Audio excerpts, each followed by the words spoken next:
გამარჯობათ. გამიფუჭდა მანქანა. 4-მა სხვადასხვა ხელოსანმა 4 სხვადასხვა დიაგნოზი დაუსვა. ფული აიღეს საკმაოდ, მაგრამ საქმე ვერ გააკეთეს. ერთწლიანი წვალების შემდეგ მე მივხვდი რა სჭირდა მანქანას. მე-5 ხელოსანს მივუყვანე, აი ეს გააკეთე მეთქი. და გააკეთა.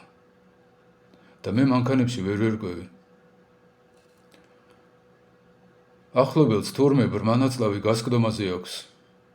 დავაწვინეთ თბილისის ცენტრში ელიტარული კლინიკა 1000 ლარი ღირს უბრალოდ იქ შესვლა, ერთი დღე ყოფნა. მესამე თუ მეოთხე დღეს ვეკითხებით ექიმებს, რა სჭირს ადამიანს, რატომ აქვს ანალიზები შეცვლილი. პასუხი იყო ასეთი, ვაკვირდებით დინამიკაშიო. რატომ ხდება, რომ ადამიანს, რომელიც თავის საქმეს აკეთებს 10 წლეულების მანძილზე, აზროვნების უნარი არ ყოფნის, რომ ამ საქმეებში გაერკვიოს. 10, 20, 30 წლის მანძილზე ერთი და იგივეს აკეთებენ და ვერ სწავლობენ, ვერ იგებენ, არ ესმით. განშის უნარის არარსებობა. განსჯა არის ღვთის საჩუქარი მოღვაწე ადამიანისთვის. იმისთვის, ვინც მოიხვეჭა თავმდაბლობის მადლი. განშის უნარის გარეშე ადამიანი არის როგორც კომპას არეული გემი.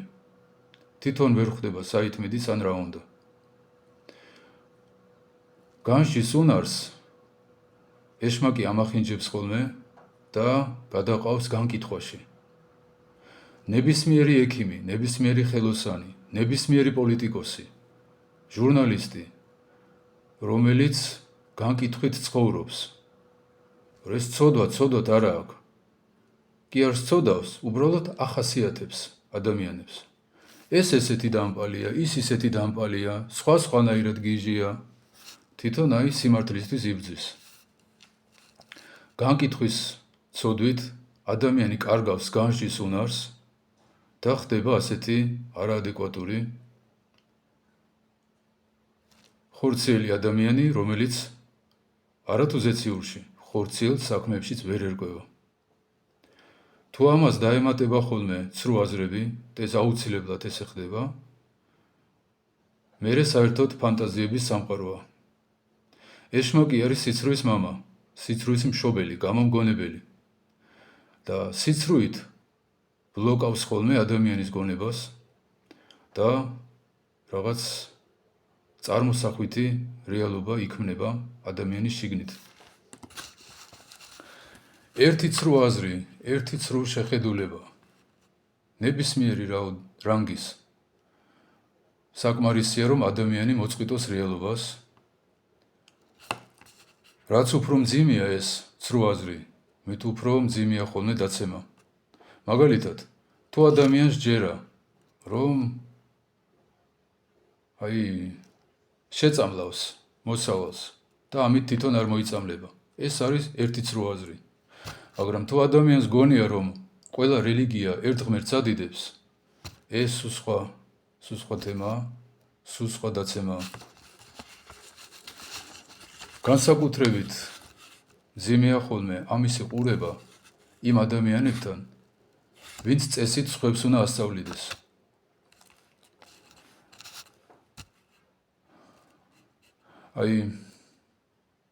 ერთი ვიდეოს უსმინე, ვიღაცა 9 დიპლომიანი პროფესორი, მეცნიერებათა დოქტორი, კანდიდატი, აკადემიკოსი, რომ შეხვალთ ხოლმე მათ ოთახებში, გამოკრული აქვთ, აქ ეს დიპლომი აიღო, იქ ის დიპლომი აიღო და ითვლება ხოლმე, რომ ამ ადამიანებს ჭკუა ეკითხებათ, რომ ნახე, დიპლომი აქვს. და ესეთი ადამიანი ამბობდა, თუ ნაყროვანებას ვერ ერევითო, ესე იგი თუ ამ ეშმაკს ვერ ერევით, ლურჯი თეფშიდან ჭამეთო. ესე იგი არც ლოცა გჭირდება, არც მარხვა, არც აღსარება, არც ზიარება, ლურჯი თეფშით გააგდებთ ეშმაკსო რა. და ეს ადამიანი რა თქმა უნდა ვერ ხვდებოდა რომ ავატარი ეშმაკი დასცინის. ჩემი თეფშიდან ჭამო.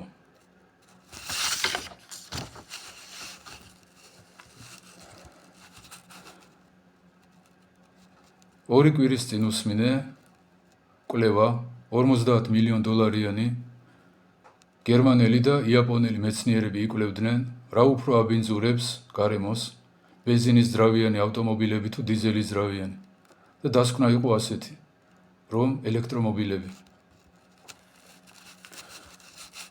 ცრუ აზრებით ეშმაკები რაღაც ფანტასტიკურ შედეგებს აღწევენ. დედას შვილს მოაკვლევინებს და ქალს გონია ხოლმე რომ ეს ჯანდაცვაა. შვილს მერე მშობელს მოაკვლევინებს და გონია რომ სიკეთე გააკეთა. კაცს გაათხოვებენ ხოლმე და გონია რომ გაბედნიერდა. ნებისმიერი თქვენი აზრი, ნებისმიერი თქვენი შეხედულება შეუფარდეთ ხოლმე ბიბლიას. თუ ღმერთი ამბობს რომ მწვანეა, ესე იგი მწვანეა. თუ ღმერთი ამბობს რომ წითელია, ესე იგი წითელია. მოწითალო არ არის, არც მომწვანო, არც ვარდისფერი კოპლები აქვს. წითელი წითელია, მწვანე მწვანეა. ეშმაკის ხიბლის სამყაროში 2x2 არის ხოლმე 10, 3x3 50. თუ ადამიანი ეშმაკს დაუჯერებს, აი ცრუ აზრს მიიღებს, გადადის ეშმაკის მორჩილებაში და თავის გონებაზე, თავისი აზრების დინებაზე კარგავს კონტროლს. სულიწმიდა ანთავისუფლებს ადამიანს ამ უბედური მონობისგან, ამ უხილავი ბორკილებისგან. ეცადეთ ხოლმე, რომ თქვენი გონება ბიბლიას დაუმორჩილოთ. დაუშვათ, აი ბებიამ, ბაბუამ, დედამ, მამამ რაღაც გასწავლეს და თქვენ გგონიათ, რომ ეს არის ესე, რომ ღვინის მარი კაცობა. და ღმერთი ამბობს, რომ ლოთობა ჯოჯოხეთის ბილეთია. ღმერთს დაუჯერეთ ხოლმე. ღმერთმა გაგახაროთ.